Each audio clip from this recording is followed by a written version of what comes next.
Hello everyone. Welcome to my teaching learning session and we continue with BPCE, Industrial and Organizational Psychology Unit 3.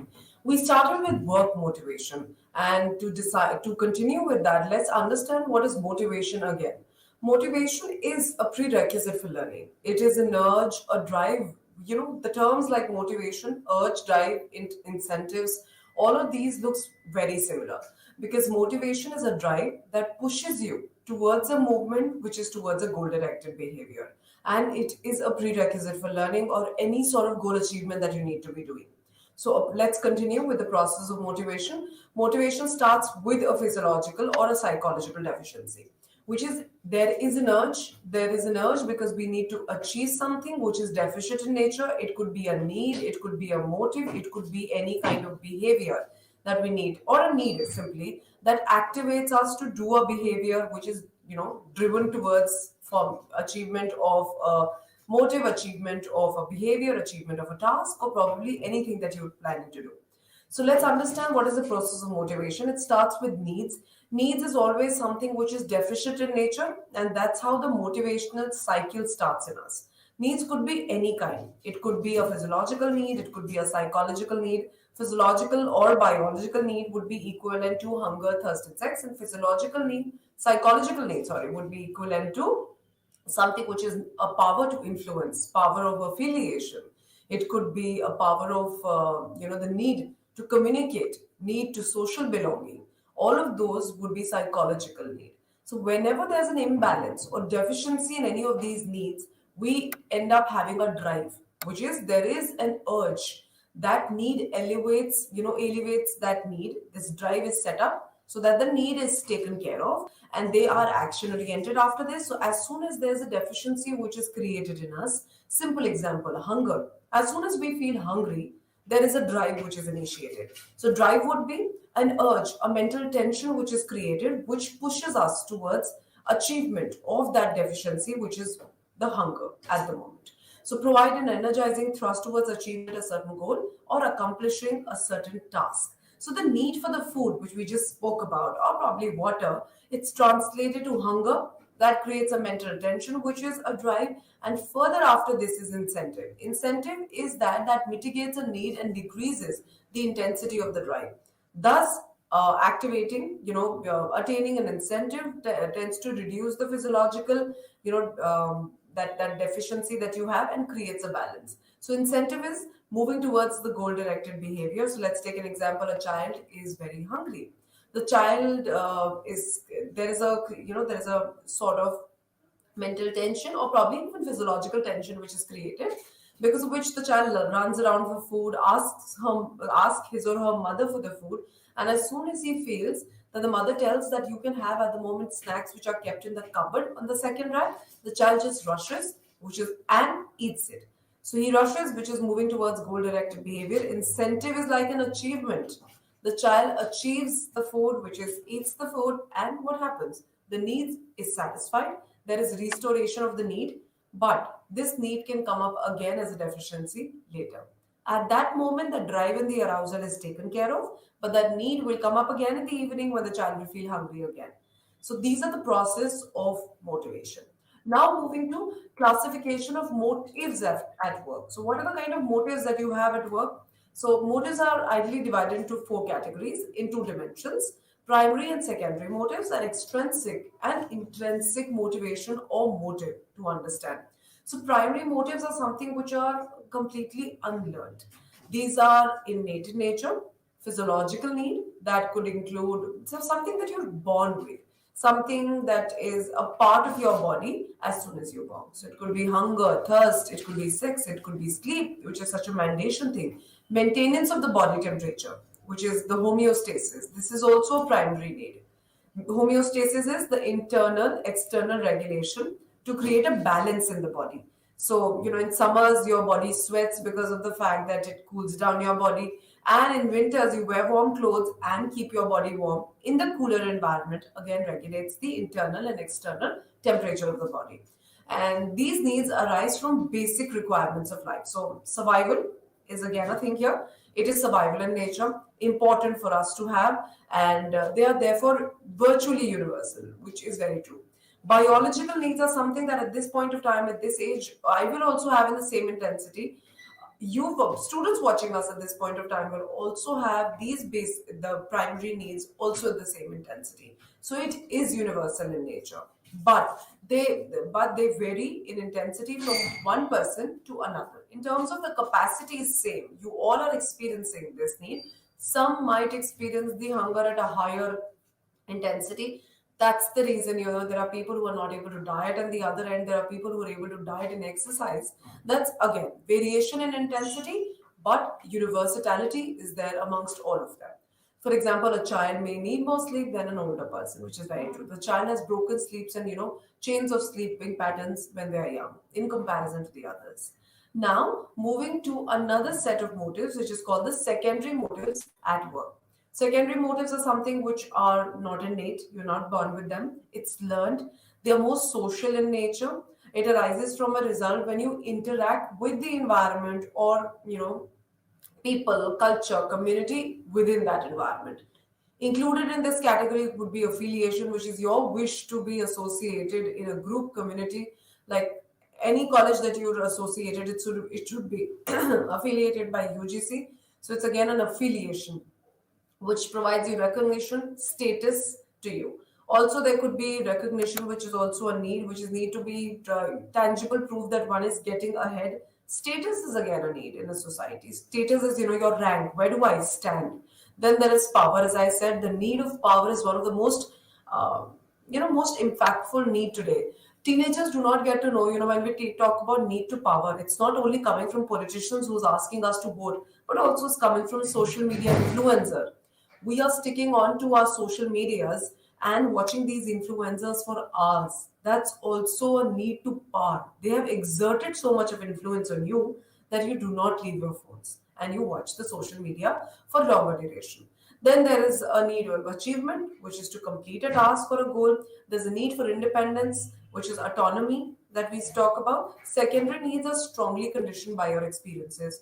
Also, it can be conditioned by the culture, the norms that you are a part of. It can vary from people to people. It can fluctuate very frequently. So it can fluctuate from day and night. People who've accomplished a goal, they have achieved the goal of affiliation, goal of achievement. So maybe at one point of time that the intensity of the achievement motivation would have been very high, but later it could go down because it's been achieved already. Also, secondary needs are subject to change across individuals to individual in time and situation. So, in the morning, it could be something else. People to people, it can vary. Family to family, it could vary. So, changes are highly in comparison to something which is primary. Primary needs are something which is universal. We all will have it. The only change, the only difference that we have is intensity. Let's move to the second dimension, which is intrinsic and extrinsic motivation. So, speaking of extrinsic motivation, it's related to tangible rewards such as salary benefits, fringe benefits, promotions, also contract of service, the work environment, conditions of the work that you're working in. So, this is intrinsic, which is the benefits which are coming from the external environment. External environment is something like patting on the back. That's also an extrinsic motivation because it's coming from your external source. Then individuals are externally motivated when they engage in work in order to achieve their goal that is apart from work itself. So at times people are doing an extra mile, going beyond an extra mile to achieve something because of that extrinsic motivation, probably a perk, an incentive, um, a salary hike probably that might be expecting. That could be something which is extrinsic motivation. Like the term suggests, extrinsic would always be coming from outside. Intrinsic, which is the next dimension that we are talking, the next part of this dimension that we are talking about is intrinsic. Intrinsic is the opportunity. It's such as you take it as a psychological reward, opportunity to use one's ability, sense a challenge, make changes in your achievement on your own, receiving appreciation, positive recognition, being treated in a caring and considerate manner. Individuals are intrinsically motivated when they seek enjoyment, interest, and satisfaction of curiosity, self expression, personal challenge in the work.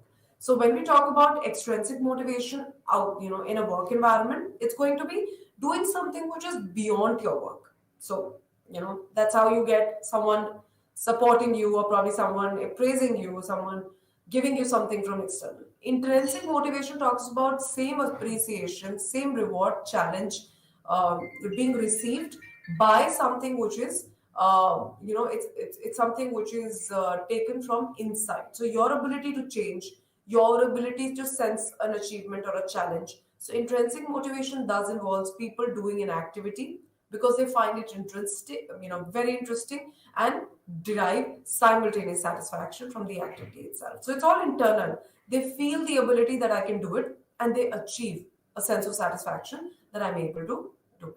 So that's something which we call as intrinsic motivation. Now, coming to theories of motivation that we have. Theories of motivations are one of the most expansive thing that we are going to do, as the theories of motivations have been divided into three kinds. So when I say three kinds, we have three types of theories of motivation under which there are multiple theories that are coming. So there are like three brackets and categories. The first is content theories, then we have process theories, and then we have reinforcement theories. So let's understand what are these three kinds that we have. So we have content theories. Content theories are considered with identifying the person's need relative to their strength, goals they pursue in order to satisfy these needs. So in content need, in content need, we are trying to find out people's need in accordance to their strength. So a need which is there in relationship to their strength, and goals they pursue in order to satisfy these needs. So your goals are made according to the needs that you want to satisfy. Like having a timely meal. Your goal is to probably diet or probably lose weight. So your need is in relationship to the goal. So it's very equivalent to both of them. Now we come to something which is process theories. These theories are concerned more with how a behavior is initiated, directed, sustained, and attempt to identify the relationship between dynamic variables which make up motivation. So when we talk about any behavior which is initiated, so that you can sustain it, you can direct it towards the goal, identify the relationship within that behavior achievement of that variables, and keep up your motivation. So it's like achieving a goal, also at the same time being able to maintain that behavior, sustain that behavior, direct yourself, energize yourself, and identify the variables around it. So let's take an example. A child is participating in a race. So he feels that my behavior needs to be competitive. I need to be positively competitive with people, not to fight, not to get aggressive, and make sure that my practice, my warm up sessions are very very strongly taken. So obviously, behavior initiated. I need to be regular with my warm up and my practice sessions. So they are creating a behavior that is initiated. The person is it is directing the behavior. The child is coming every day. The classes are set up in such a way that the child finds it very interesting, and their behavior of coming on time and staying for practice session for 2 hours continues. This will make them identify that the child likes interesting session, which is dynamic other variables, and he likes something which is more creative and makes up, keeps their motivation also high. So this is process. What is happening through the process of achievement of any goal. Then we talk about reinforcement theory. Reinforcement theory is like more like an outcome theory. Content is how do you begin, process is what is in between, reinforcement is what is at the end.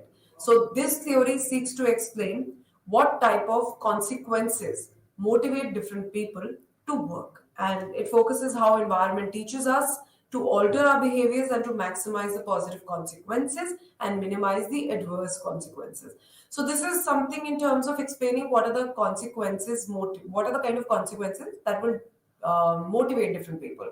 So maybe, for example, a person who at work completes a task does not like too much of appreciation but is happy with an incentive, so a money reward. So for a second person, money reward if not given and appreciated in front of 10 people, and the entire company knows that this person has completed the task, that could be the kind of positive consequence the second employee want. Maybe the third employee is one of those who's very very introvert. They want a certificate of appreciation landed on their table and do not want to communicate with anybody. Like, do not want to speak to anyone in person. So this is like the kind of motivation that we speak of in people. So when we talk about content, content is how do you begin your journey? How do you start with your goals? When we talk about process, process is going to speak about something what is in between. What is the content in between? The behavior is initiated, directed, and sustained. How do we keep the behavior motivated, sustaining, and make the activity so interesting that the person or the work employee does not lose the energy or motivation? The last is how to reward the different work colleagues that you have around yourself. So that finishes with the three kinds, which talks about content, process, and reinforcement theory. We will begin. We can also see process and content theories that we are going to start with. Today, we will start with content theories, the beginning theories. These are the Alderfer's ERG, one of the most famous Maslow's hierarchy of needs, Miklin's needs of theory, and Herzberg motivation and hygiene theory. Content theories are one of those theories that you can easily relate to yourself. It is associated to need satisfaction, how to start with a goal. So these are content theories would be something that you can really relate to because all of us has need that we want to pursue and complete. So let's move to content theories. To begin with, content theories of motivation focus on factors to internal to individual that energizes and direct behavior. So it's equivalent to the fact that how you are motivated, what keeps you motivated, what are the kind of activities that you will like when we talk about motivation. So, also in general, such theories regard to motivation as a product of internal drives that compel an individuals to act towards the satisfaction of individuals' need. So, when we are talking about content theories, they are actually talking about drives which makes you complete a task, which makes you, complete an initiated need or complete a deficit need. So this is what a content theory is all about. That's why this is the starting theories content, and the process is in the middle, and the last one that we talk about reinforcement is the last, which is at the consequence. Now, starting with the first theory that we have, this is the Maslow's needs of hierarchy. One of the most, as I said, it's one of the most famous needs, not only in psychology of industrial psychology, in social psychology, in psychology of personality. It's one of the most famous theories of Maslow. So let's understand what did Abraham Maslow state about. This is a theory given by Abraham Maslow, hierarchy of needs. So speaking of these needs, he stated that there are needs of people which are arranged in a hierarchy, and satisfaction of these needs in these hierarchy are essential to achieve their highest potential. So let's start. I'll show you an image also. This will help you and support you in understanding. So when we speak about the first need, which is called the physiological need. So do you see the pyramid here? So when we speak about the pyramid, the first needs are the physiological needs. The physiological needs again are primary needs like a primary motives. Hunger, thirst, shelter, clothing, sleep, food, something that you cannot survive with. It's basic to survival, universal to all. We are usually born with it, and it is required for a good, what do you call this? For a good maintenance of your life. So sustain and maintain your life, you will need these physiological needs. And people look forward to these needs first. So if there's a hierarchy in a pyramid form, remember this is the need which would be achieved first. Then we move to security. Let's take an example. Your physiological needs have been achieved. And when we talk about the physiological needs being achieved, we move to the next. We move above the hierarchy. So these are lower needs. It moves from down the hill to up the hill. So we move to safety needs. Safety needs would be after you satisfy your physiological need, you want to be assured that you are safe, you're healthy, you are having a good, what do you call this, good association with people, you are making good friendship, good companionship. The place that you're working is very safe, and it is maintaining your economic level so that you can actually sustain your family. After, this is like safety security needs that you have of yours. Then move after safety need after which is you keeping yourself safe, working at a safer place, having good association, and working with people whom you feel very very nurtured with is safety need. After the safety need is achieved, we move to something which is the social needs. After social needs, the lower needs finish, we move to higher end needs. So that these three, the physiological, safety, and social, are lower needs. We always will start from the lower end to the upper end in the same sequence. After you've achieved the safety need, we move towards love and belonging needs, which are social. It is essential for humankind to associate with people, to work with people together, to what do you call this, to be able to sense an intimacy level with people, and to be able to have a connection. So once the connection, the friendships are formed, the association is formed, and we're able to connect with people, we move to the higher end needs. Higher end needs starts with the self-esteem needs. First, let's understand what is self-esteem. Self-esteem is value ranking of a person. So simply it's a value ranking that you provide to yourself. So people who have a higher self-esteem would be the ones who end up saying about themselves that I am one of the best and best speakers in my class. I comprehend the theories better than the others. So this is value ranking that we have. Also at the same time, we talk about achievement and self-esteem. We talk about after you feel safe and secure, you feel loved around the people, you want to start achieving. You want to move towards your goals. You want to move towards achievement of these goals. You want to achieve the need of power, respect, autonomy, self-confidence, and achievement. After you've achieved the respect, the power, influencing people, being able to achieve your goals, you move towards self-actualization. So when we talk about self-actualization, self-actualization is something which is associated to morality. It is, it's creativity, it's spontaneity, and acceptance. So self-actualization ideally is associated with these needs. And what does it define to? Self-actualization is defined as achievement of your highest potential.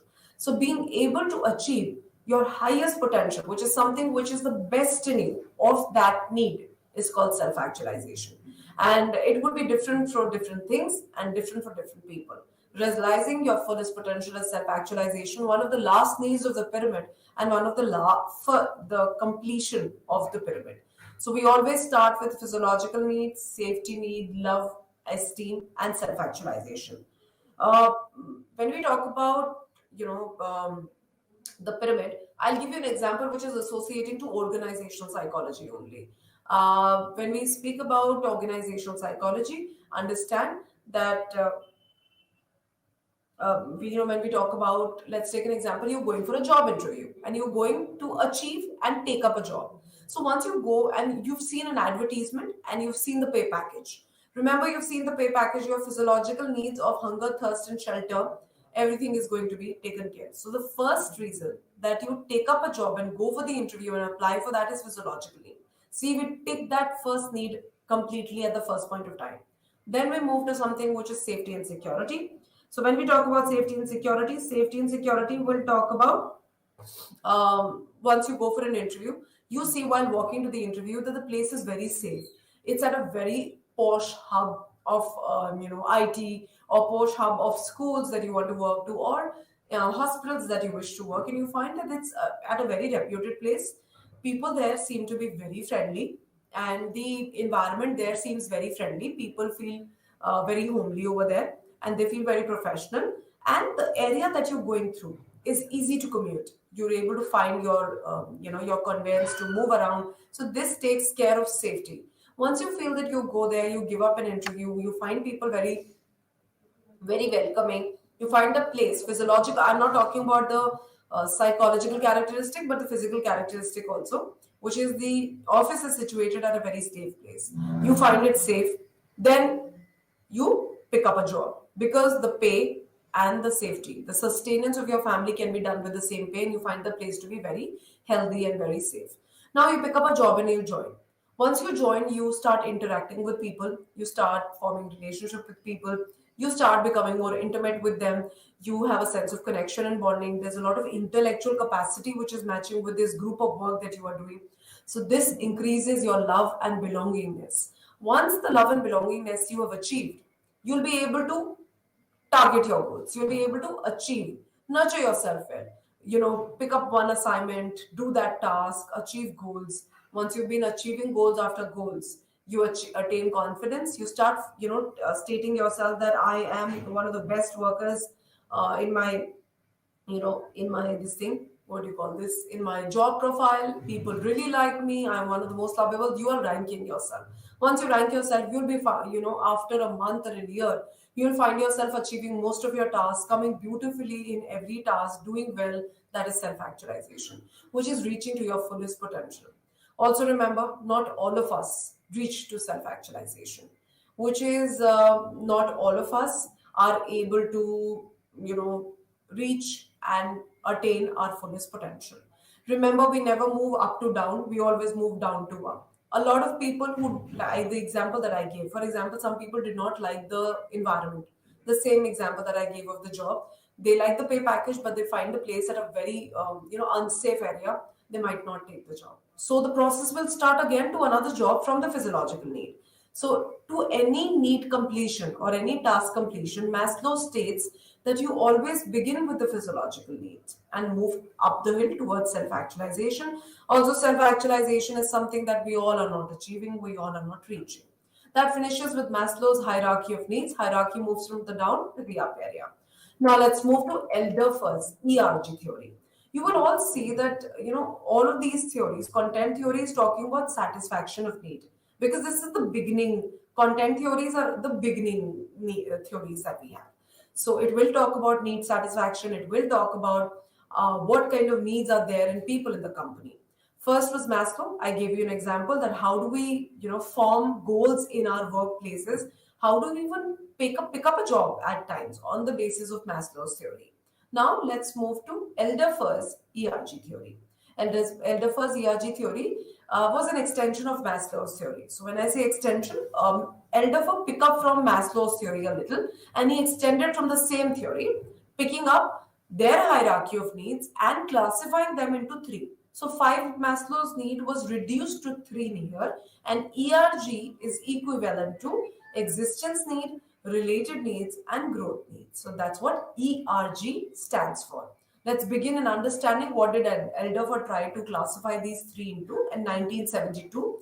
He stated that existent needs relate to basic survival of humans. So as we say existence, this is similar to the physiological and safety needs suggested by Maslow. So this would be primary to your existence. You cannot go without it. It is survival for us, for our maintenance of our life and survival of our life.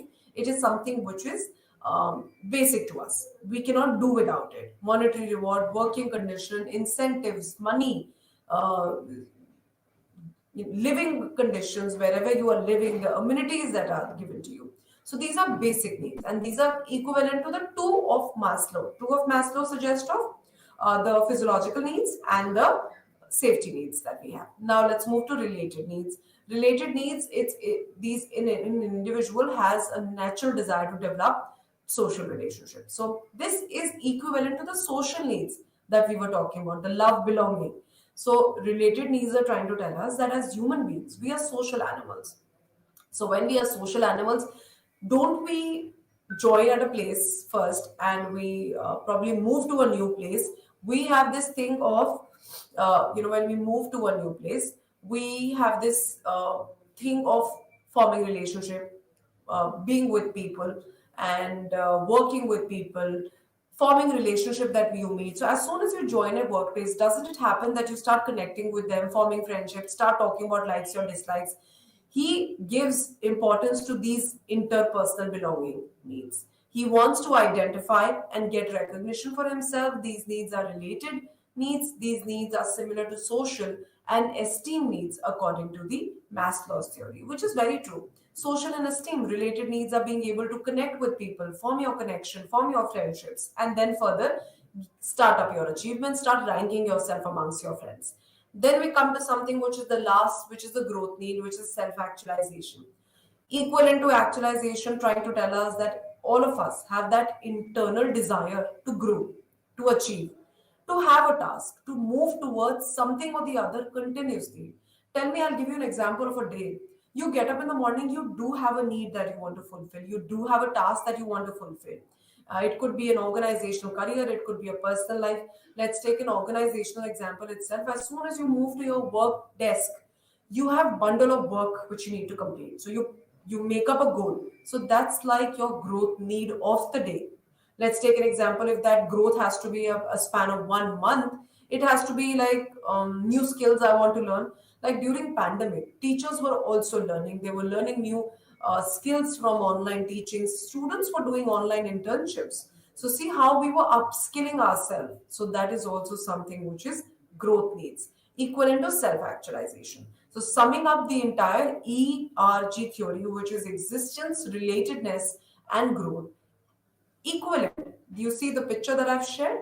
Along with that, which is ERG. Again, existence as primary, it will come in the last, like at the first go. You need to complete the E first, then you will complete the R, and then you will complete the G. So that's how we talk about the ERG theory that we have.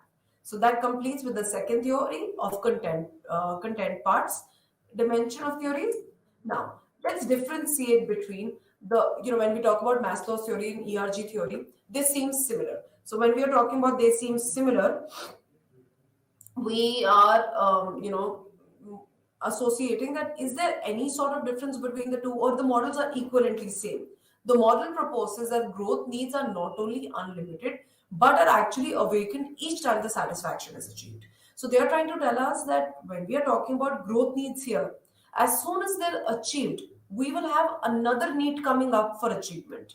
Thus, while Maslow suggests that the needs no longer exist and motivates us. So, according to Maslow, once the self actualization is done, we are unable to, we would not be able to move towards that need again, which means once you've achieved that need, it does not exist. Whereas when we talk about the ERG theory of Elderfer suggests us that once the need is satisfied and it's complete, we will have another need at the same parameter. So yeah, when we talk about this, growth needs are unlimited, whereas the self-actualization needs gets completed. Once you've done it, it's complete and it's finished. It will not ever motivate you again.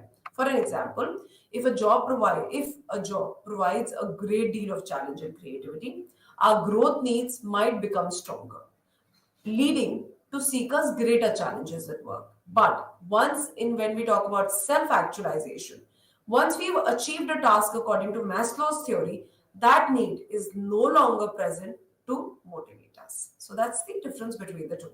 Also, it suggests that if an individual continually unable to meet the upper level needs, the person will regress and return to the lower level of needs. This is completely true for the Maslow's needs. Maslow suggested that if you're not able to achieve the esteem needs and you're not able to actualize, you will come down to your physiological need. You will start doing monotonous work to complete and get your shelter, move towards the upper needs, but move towards the second safety and then love and belongingness.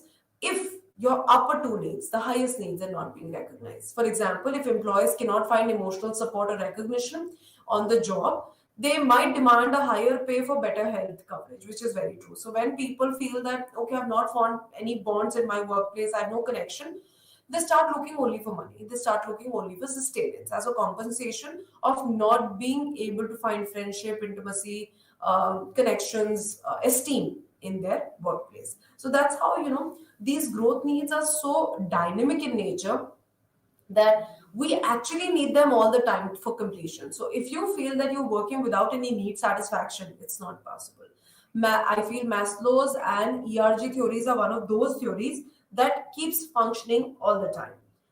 Speaking of that, when we speak about the upper needs, we need to know that there is a thin line between when we talk about the upper and the lower need. There is a thin line between the Maslow's theory and ERG theory. ERG theory does talk about lower and upper need and going from down the hill to up the hill. The only difference is they say that the upper needs are growth needs are unlimited in nature. So this completes with the difference, and we read the difference from the image itself. Adler collapses Maslow's theory of 5 level into 3. So the difference was there was a 5 level theory. Here we have 3 level theory, 3 level needs in Adler. Adler says that growth needs strengthen us positively. Growth needs satisfaction, which is very true. Once you complete one growth need, you will have another, and your challenges become bigger, your achievement becomes bigger. Alderfer sees hierarchy only in terms of increasing abstractiveness, which is moving from down the hill to up the hill. Whereas Maslow stated if you do not achieve the up the hill needs, which is the higher needs, you come down. So we go back also. Alderfer says we only go up. Because once you reach up, you'll keep achieving one need or the other. Alderfer recognizes frustration regression as well as for satisfaction progression. So Alderfer also spoke about that how the frustration regression theory, which was suggested, he also incorporated the same in the need hierarchy that we had. So this completes with Maslow's theory. Very similar theory is ERG, which is an extension coming from Maslow. When we speak about the others, let's move to the next theory that we have. Same. We have similar theories of Herzberg of content theories, which is the starting theories that we are talking. So under content dimension, we had Maslow, we have ERG, now we have Herzberg's motivation hygiene theory. So when we talk about motivation hygiene, so this was an account on the basis of research which was done by accountants and with accountants and engineers. So there were researches, multiple researches which was conducted on accountants and engineers. Frederick Herzberg, 1968, developed motivation hygiene theory. The central concept of Herzberg's two-factor theory is that factors which contribute to job satisfaction are taken as motivators, and factors that do not contribute and are contributing to job dissatisfactions are usually the hygiene factors, which do not provide us any motivation.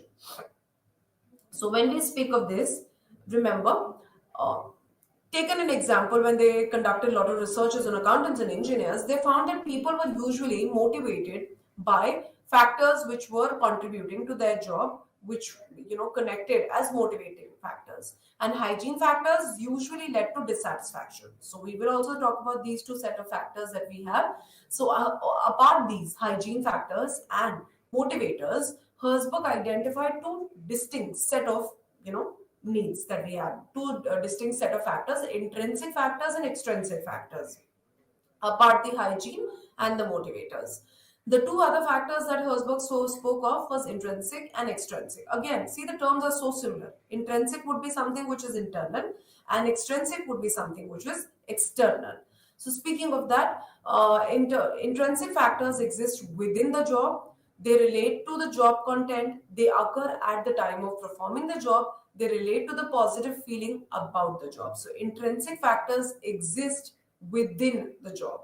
So it's within the job that you have, and it's also the motivating factors that we have.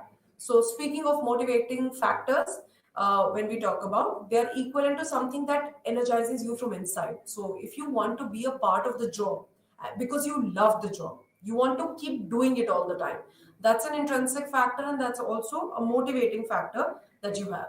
Now let's talk about extrinsic and hygiene factors. So we have the similar names. Hygiene turns out to be extrinsic, and motivating factors turns out to be intrinsic in nature. So hygiene factors are related to conditions of the job where the job is being performed. Therefore, they are somehow environmentally centered. They relate to the job context. They occur after the job is complete. They are identified also at times as job dissatisfiers and are associated to negative feelings of the employees. So, there could be possibility that job satisfaction is there in an employee because there is a lack of hygiene in the workplace. The employee is not able to take his or her nature's call in a day, and they were dissatisfied with the condition. Also, it could be that there is a lot of dust and dirt which is all around the work environment. There is lack of cleanliness in the work environment, which could be something which demotivates the employees to work. Whereas the motivating factors are kind that they're coming from inside. I love my job. I want to go every day. This is like the best kind of work that I've ever done. So it's coming from inside. It usually gives us positive feelings. And the dissatisfiers, which are hygiene factors or something which is in extrinsic factors, usually demotivates the employees. Now, moving ahead, let's look at the image on top. What could be motivation factors? Your achievement from within, your work itself, as I said, people loving their job at all costs. They love the kind of job that they do. Advancement, responsibility, achievement. These are motivating factors because they're coming from inside. Your need to achieve, your need to recognize, your need to advance, move ahead. That's motivating factors. Hygiene factors could be bad company policy, bad hygienic conditions. Working conditions are not good, timings are not good. They start at 8 in the morning, go on till 7 in the evening, like completing a 12-hour of journey in the workplace of the day. Also, there could be that there is no job security, there is no health insurance given to the work employees. Subordinates are not very good. There is no interpersonal relationship with the peers over there. There is a lot of technical malfunction at the workplace. So these all are contributing factors which are considered as hygiene, which is associated to more the external environment and the place and the context. They tend to create a negative feeling in the employees most oftenly. Now let's move to another theory. Now we move to Miklin's learned needs theory. Again, need are something which is very important in content dimensions of theories. So Miklin's theory started in 1971, suggested that needs are amplified or they are suppressed. So they are either accelerated or reduced through your self-concept, through social norms and your past experiences. So therefore, what do we say? The needs are learned. So you learn to accelerate your need because of the fact that people have a high self concept. There could be a possibility people are under a social condition where they're told that you are not allowed to work. So they will have a need which tells them, which suppresses their need to work and achieve. So, as we understand, Miklan suggested that these needs are suppressed through self concept, social norms, and past experiences. Obviously, when they are suppressed and they're amplified, so when you can increase and decrease it, it is learned, it is acquired in the environment. What are the basic primary needs according to Miklin? He stated there is a need of achievement, need for affiliation, and need for power. So, need for achievement is the desire to excel, to achieve in relationship to the standards and pursue the goals. So, obviously, achievement is the desire to excel. It is the desire to achieve relationship to set standards and pursue and attain goals. Need for affiliation is, to desire to make friends, association, good personal relationship, interpersonal relationship at workplaces. Then there's a need of power. Need of power and I feel affiliation and achievement. These are such automatic needs which are bound to be present in an organization. Look at it as an organizational psychology setup. When you go to a job, need of achievement, need to complete a task, need to have friends along to work along with, and the need of power, exerting control over the environment and people is such an important thing that we want. So need of power is the desire to control one's environment and influence others. People with a strong need for achievement want to accomplish reasonably and challenging goals through their effort. They prefer tasks with moderate degree of risk and those that provide immediate and precise feedback of their task, which is very true. People who have a very high need of power, they will pick up a kind of task which is moderate in nature, not too difficult. Also, will give them an immediate feedback, will take care of them. Like when we talk about take care of them, will when we talk about will take care of their needs, give them an accurate feedback immediately. So they want something to happen in a loop, in a cycle, so that they get to know what they're doing is correct or not. Also, high achievers find accomplishment of a task to be intrinsically satisfying and they do not expect or necessarily desire accompanying material rewards. So, people who are very happy, like intrinsically very happy with their jobs, they do not always require an material reward. Also, when high achievers select a goal, they tend to be totally preoccupied with the task until it is completely successful or completed, which is very true. Until something is not completed, people will always keep looking forward to it. They will be completely occupied. So, high achievers, once pick a task, they are completely engrossed. They're trying to tell us that how high achievers at a workplace look like. Let's go to the image that we have. Maitland's theory, need for power, affiliation, and achievement. A very simple theory that tells us that how our needs can be accelerated and reduced because of our self-concept, social values, and past experiences. Now, moving to process theories. We've done all of the content theories which talk about Maslow, ERG, hygienic motivation, and Miklin's theory. Let's move to process theories that we have. So when we are talking, well, let's differentiate between the two also. When we were talking about the content theory, those were theories that talk about need satisfaction. Process are more like cognitive theories, focuses on conscious human decisions, processes as an explanation of motivation. So these process theories are concerned with determining how individual is energized, directed, maintained in a task, specially willed and directed human cognitive process. So here we are talking about the process, that how a task achievement is happening and what kind of cognitive process, how are you thinking, how are you deciding, how are you problem solving. So all the cognitive processes here are something which are the focus. Where in the content theory, the focus was what are your needs and what need satisfaction would you require. And all the theories spoke about what? Satisfaction of needs at a workplace, increasing of need, decreasing of need. Here it's more like a cognitive thought. Here we are talking about what do we focus while we are doing a task, what are the kind of decisions, what are the kind of goal achievements, what are the kind of analysis, reasoning, thinking are you doing. So also process theories of motivations are based on early theories of cognition, as I said. We are looking forward to cognition here. We are talking about how are you thinking, what are you thinking, and how well are you problem solving and deciding, reasoning. So, which posit that behavior is a result of conscious decision making process, which is very true. Motivation, if you talk about motivation, it coming from a Latin word movere. Movere means to move. So when we talk about a behavior is a movement. It is an overt response. Overt is something which is observable. You can see your behaviors. And whatever goes behind that conscious decision of making a behavior, that going behind the reasoning, thinking, problem solving, analysis is something which is process theories. Process theories of motivation provide an opportunity to understand the thought processes that influence your behavior.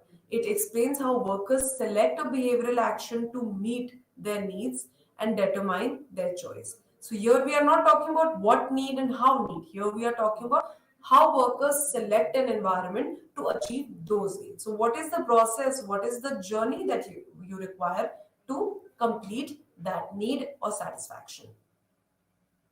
Now, let's come to something which is the first theory of your content when we talk about process theories. The process theories, first theory that we talk about today is going to be Vroom expectancy theory of motivation. Now, you will find a difference also over there. There we spoke about needs. What were needs? How are we completing them? Here we become a little more accurate, a little more objective in understanding theories. These are process theory. We will talk about the journey. We will talk about how are you processing or completing a task. So Vroom expectancy theory of motivation in 1964 suggested that motivation is a product of three factors: expectancy, instrumentality, and balance. So when we speak about all of this, remember your motivation to complete a task, motivation to do a task, motivation to do a job or a kind of project at your workplace will be equivalent to your balance, your instrumentality, and your expectancy. So let's understand. Expectancy is one's estimate that effort will lead to success. So obviously, an expectancy is okay, this is the amount of effort that I need to do. This is how early I need to start for my job. So there are some people who start working for their job as soon as it starts, right? As soon as it works. Also, as soon as when we talk about expectancy, that how much effort that you would require. I would require the effort right from day one. So I need to start today. So that's expectancy. Then we talk about something which is instrumentality. Instrumentality is one's estimate that performance will result in a certain outcome of reward. So instrumentality is you feel instrumental that this process will lead to result and a positive result. Then we have valence.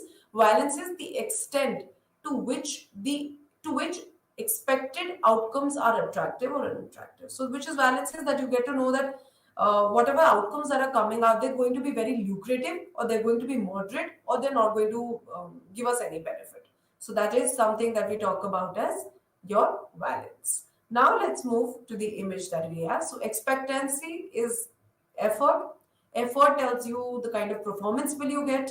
Is there going to be any performance? So will my effort will lead to high performance? Will my performance lead to any outcomes? And will the outcomes be desirable?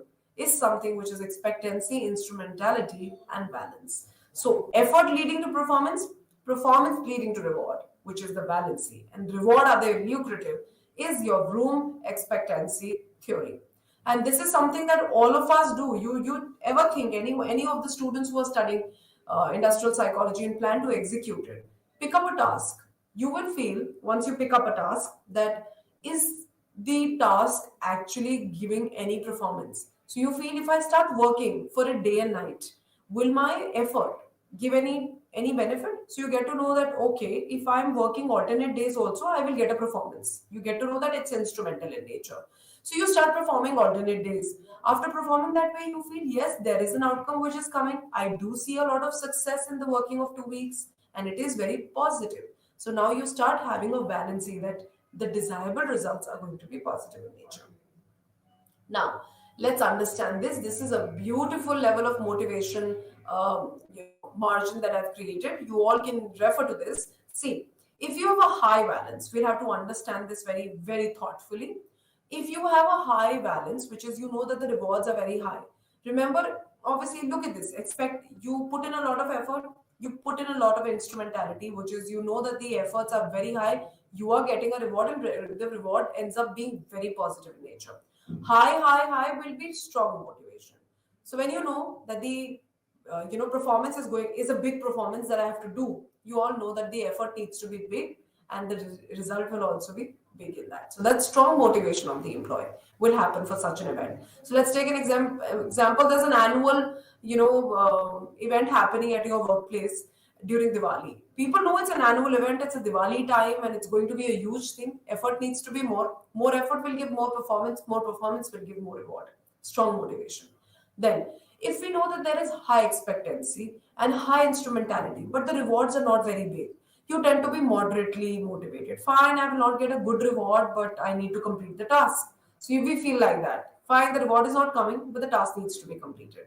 Then this one is moderate. Then we come to, you have a high expectancy, you put in a lot of effort, but there is no performance which is coming, which is you do not get a performance, you do not get an output, but the reward is very high. So this suggests that the effort that you put in is so much, but the performance which is coming up, it's very moderate in nature, it's not very big as a performance, but the effort that you've put in is too much, and you get a huge reward for it.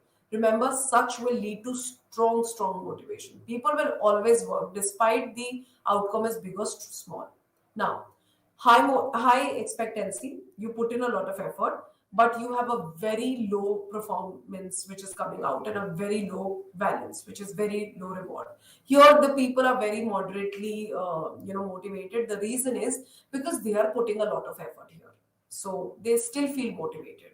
Then let's take an example. People have a very big performance, but the effort put in was very less. But the reward got was also big. So you put less effort, but you still get the performance and you still get the reward. That's moderate motivation. People work sometimes, not work sometimes. So it's like a very neutral motivation that we have.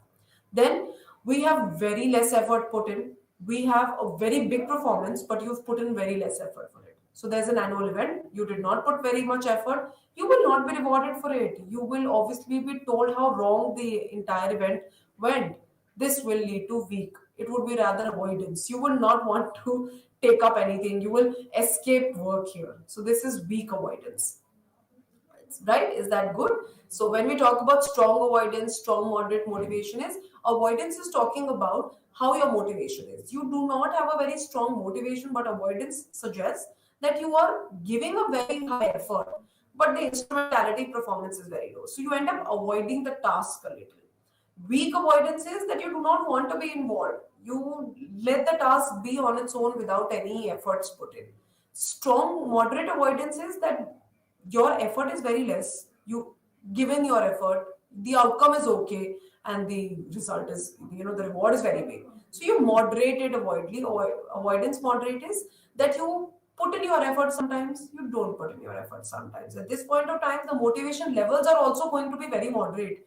You come like 5 days a week of job, you're getting work from home as a thing. So you pick up, like, when the effort is less, my work task is also such a small one, I don't need to go every day, I will go just twice.